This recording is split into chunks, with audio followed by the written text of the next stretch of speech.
Aujourd'hui, on apprend ensemble à coudre des poches invisibles et je te montre ma petite technique pour faire en sorte que les poches restent bien sur le devant et ne tournent pas sur le dos. Et cette technique, elle est idéale si tu souhaites faire les poches que tu peux retrouver sur le patron de la robe Camélia. Première étape, tu surfiles le contour de tes pièces poches et tu fais ça sur toutes tes pièces poches. Ensuite, tu viens marquer le cran qui est disponible sur le patron et en fonction de ce cran, tu places ta poche endroit contre endroit sur le cran. Donc le haut de ta poche doit venir au niveau du cran. Ensuite, tu assembles ta poche à ton devant avec une couture à 0,8 cm du bord. Et après avoir assemblé, tu surfiles la totalité de ton côté. Une fois que c'est assemblé et surfilé, tu prends ta poche et tu viens la plaquer vers l'extérieur. Et du côté de ta poche, tu fais une piqûre nervure le long de la couture. Pour rappel, une piqûre nervure, c'est une piqûre à 2 ou 3 mm du bord. Si tu as envie de mettre les liens pour la ceinture pour le modèle Camélia, il faut que tu les mettes à ce moment-là au niveau du cran qui est indiqué sur le patron et tu fais une petite couture à 0,5 cm pour le maintenir.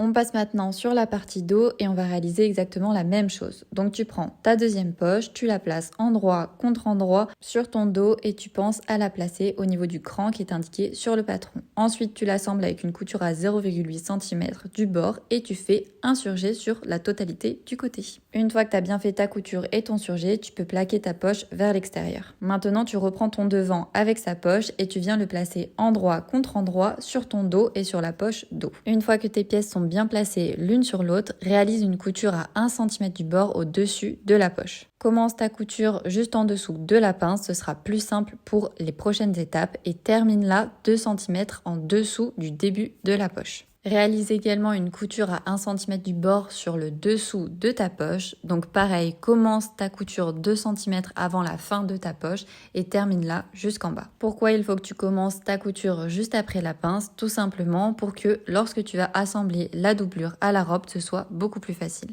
Après avoir fait tes deux coutures, tu peux venir les ouvrir au fer et bien placer les deux poches de chaque côté. Ensuite, place la partie poche endroit face à toi en pensant à mettre de chaque côté les poches. Donc la poche dos doit être du côté dos et la poche devant doit être du côté devant. Place deux repères avec des épingles pour savoir où commence ta poche et où elle se termine. Et fais bien attention à ce que tes deux poches soient bien placées du bon côté. Donc comme je t'ai dit, côté devant et côté dos, il ne faut pas que les poches soient au niveau de l'ouverture. Réalise une couture à 0,5 cm du bord sur le devant entre tes deux repères. C'est cette couture qui va permettre à ta poche de ne pas tourner vers le dos mais de bien rester sur le devant. Maintenant, viens placer ta poche dos sur ta poche devant endroit contre endroit et viens les assembler ensemble avec une couture à 1 cm du bord. Pour le début et la fin de cette couture, commence bien au niveau de la couture, ne dépasse pas parce que sinon il va y avoir un petit bec sur ta poche.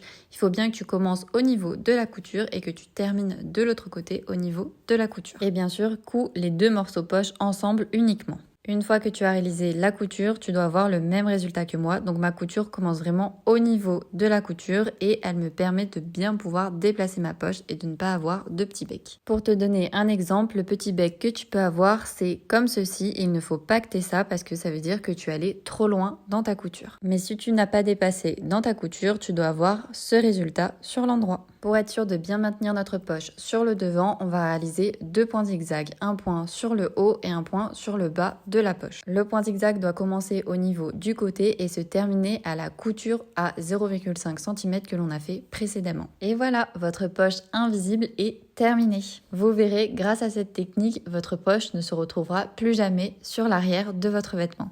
En tout cas, moi j'espère que ce tuto vous aura plu et vous aura aidé. N'hésitez pas à me le dire en commentaire, j'adore avoir vos retours et moi je vous dis à bientôt pour un prochain tuto ou un prochain patron.